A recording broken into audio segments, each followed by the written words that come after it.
All right, welcome. Today we are diving deep, I mean really deep, into a core concept from the Zohar, one that pretty much shapes all of reality. We're talking about the two ultimate poles of existence. And trust me, this idea, it defines everything, from the grand cosmos right down to our own souls. So yeah, let's get right into it.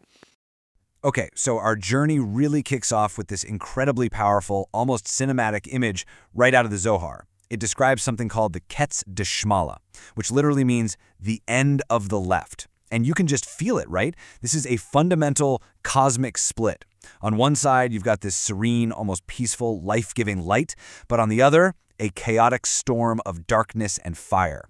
What the Zohar is hammering home here is that these aren't just pretty, poetic images. No way. These are two foundational realities, and they are in constant cosmic tension with each other. So the big question is, how do we even begin to make sense of this? Well, the real entry point, is understanding spiritual polarity. You see, the Kabbalists teach that all of creation is stretched, you could say, between two opposing, but, and this is crucial, interconnected ends. And we're not talking about north and south on a map. These are fundamental states of being. The word we really have to lock onto here is ketz. Now in Hebrew, on the surface, it just means an end or a boundary. But in this mystical context, it's so much more than that. Think of it as the ultimate expression of a spiritual energy. It's the absolute final point where a force reaches its most complete, its most pure, its most undiluted state. And that right there, that brings us to the central drama of the whole system. The Zohar identifies two of these ultimate ends. You have the Ketz small, the left end, and the Ketz yamin, the right end. These two poles, they literally define the entire spiritual map. Everything that exists, you, me, the stars, everything finds its place somewhere on the spectrum between them. So let's start with the darker side of the coin, the left end, the Ketz Deshmala. The Zohar is incredibly direct about what this place represents. It is the source code, if you will, for all limitation, for all severity. It's tied to darkness, to the primordial serpent force, and to this really intense concept the Zohar calls the end of all flesh. That's a termination point, a place of cessation and decay. This is the absolute root of what Kabbalah calls tuma, or spiritual impurity. Now, in complete, stark opposition to that, you have the right end, the Ketz Yamina. This is the end point of holiness. It's the end point of life itself.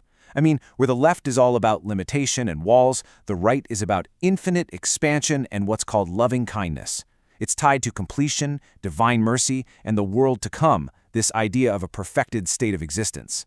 So you see the setup, right? We have two finalities, one of life and one of death, one of pure holiness and one of deep impurity. Okay, so you're probably asking, how does this negative pole, this left end, even come to be? Is it some separate, independent, evil force? And the Kabbalists give a really surprising answer. No, it's actually a corruption of a holy system. And to really get that, we have to examine its anatomy, get into the nuts and bolts of how this spiritual pressure system works. So, to get the left end, we have to talk about its domain, its turf, the Sitra Achra. In Aramaic, that just means the other side. And look, this is not some separate universe of evil, like in a movie. Think of it more like a shadow reality, a reflection that can only exist by siphoning energy from the side of holiness. And it's very specific. It feeds on one particular force when that force gets dangerously out of whack, the force of Gevurah, or what we call severe judgment. All right, to make this crystal clear, let's pull out a modern analogy. Let's talk software engineering. Think of the wholly balanced system of all creation as this stable, pristine, perfect code base. The left end, the Sitra Achra, well, that's like a corrupted fork of that original code. It's not a whole new program. It's a divergent, totally unstable branch that's just riddled with bugs, security holes, and all sorts of malicious processes. And this really lays out the whole process. Here's exactly how a holy force goes rogue. Step 1, you've got the holy system of the Sephirot, and the left column is Gevurah, judgment. Now this force is absolutely essential. It gives us boundaries, structure, definition. But step 2, it becomes incredibly dangerous when it gets disconnected from the balancing forces, from Chesed or mercy on the right, and Tiferet, harmony, in the middle. Once you sever that connection, we hit step 3. The endpoint of that now isolated left column turns into that unstable, corrupted fork we were talking about. And from there, step 4, all these malicious processes, what Kabbalah calls klipot, or shells, just start to multiply like crazy, feeding off this raw, unbalanced, and now destructive energy. Okay, let's get even more granular now.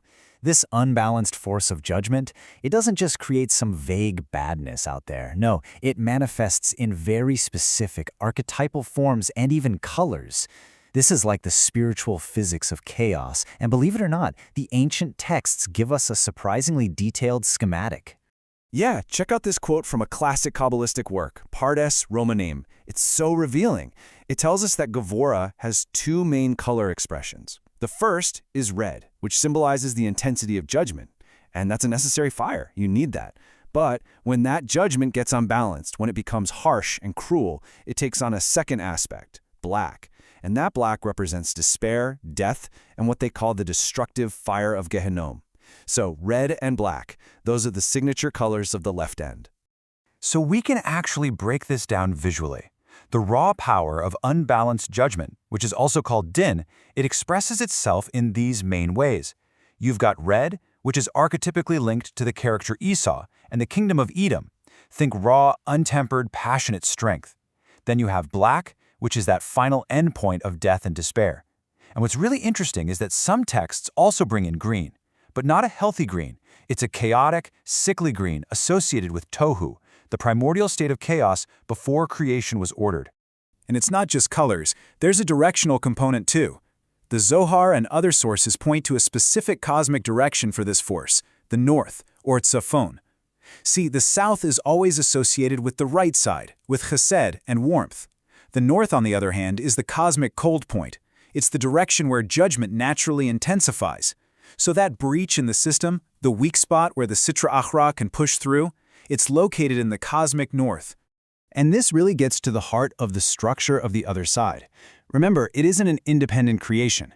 It's a dark reflection, a twisted mirror image. And you can see it perfectly in this table. For every single holy sephirah, there's a corresponding klipa, or shell. So where holiness has chesed, loving kindness, the Sitra Achra has cruelty. Where holiness has Gevurah, structured, necessary judgment, the Sitra Achra has unbound, chaotic wrath. The point you absolutely have to get is that impurity is a parasite. It mimics the holy structure, but it inverts the content, twisting it into a state of spiritual death. Okay, wow, we've spent a lot of time in the corrupted system, so let's take a breath and turn our attention to its complete opposite, that stable, secure, life-giving pole of existence. Let's go explore the system when it's in a state of perfect harmony. The right end, the Ketz Hayamin, this is the domain of pure Chesed. We're talking unconditional, unending loving kindness. Its color? A brilliant, luminous white, representing pure, unadulterated divine mercy. This is the endpoint of life, of stability, of an infinite, benevolent flow. So if the left end is a system that got isolated and corrupted, the right end is the system that's fully integrated, fully connected, and completely life-sustaining. All of this can feel incredibly abstract. I get it. So let's bring it down to earth and make it super concrete. To really help us get our heads around this fundamental duality, we're going to use two really powerful modern analogies, one from the world of video games, and we're going to go back to our cosmic engineering model. Okay, first up, for all the gamers out there, this one's for you. Imagine you're in a massive open-world game. The right end, that's your main city, the hub world. It's the safe zone, right? It's bright, it's orderly, it's full of life and NPCs you can talk to. But the left end, that's that dark, corrupted zone way out on the edge of the map. It's the high-risk area, it's glitchy, it's unstable, and it's where all the monsters spawn. You don't build your house there, you venture into it carefully, because that's the source of all the conflict and the challenge in the game. All right, now let's switch back to our engineering model because it is just so precise. The right end, that is the stable, secure production server. This is the live environment, running the code perfectly, exactly as it was intended. The left end, well, that's that corrupted, forked developer branch we've been talking about. It's a totally isolated environment, and it's just generating endless errors and security vulnerabilities.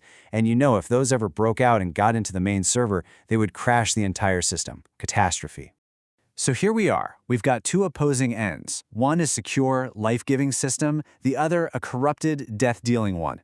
So is the point of the game, so to speak, for the right to just completely obliterate the left? The Tsar's answer is this profound: no. The secret isn't annihilation. The secret is integration. And this is where we meet the ultimate hero of our cosmic story, the Sephirah of Tiferet. It means beauty or glory. And Tiferet is the absolute heart of the tree of life. It's the central pillar. Its entire job is to receive the expansive kindness flowing from the right and the strict, severe judgment coming from the left, and to harmonize them, to weave them together into a beautiful, functional whole. And its human archetype? Jacob, the man who spent his entire life integrating the legacies of his grandfather Abraham, who was all Chesed, and his father Isaac, who was pure Gevurah. And really, this is the ultimate takeaway of the whole thing. The Zoharic model is not some simple good versus evil story. The force of the left, that Gevurah, it's necessary. Without it, reality would just be this formless, goopy flood of mercy with no definition. The danger is never its existence. The danger is its isolation. So the goal of creation and the goal of our own spiritual work is to act like that middle path, to draw down both of these powerful forces and integrate them. See, a reality with only the right end would be static and boring. A reality with only the left end would just self-destruct. A complete, dynamic, living reality requires both, held in perfect, beautiful balance. So, as we start to wrap up this deep dive, the real question has to turn from the cosmic and the celestial to the deeply personal. Because this cosmic map of kindness, judgment, and harmony, well, it's also the map of our own inner world, isn't it? The question this ancient wisdom leaves us with is this: where in your own world, in your life, your work, your community, maybe in your own heart, where is that force of pure kindness becoming a little too formless? And where is the force of judgment becoming harsh and isolated? And maybe most importantly, where is that harmonizing balance of the middle path most needed for you right now? Thank you for joining us for this complete journey through the Pardes. We hope these ancient truths help you and your family improve your own dimensions this week. If you enjoyed this full chapter deep dive, please like, subscribe, and share which part of the journey touched your soul in the comments. We'll see you in the next chapter.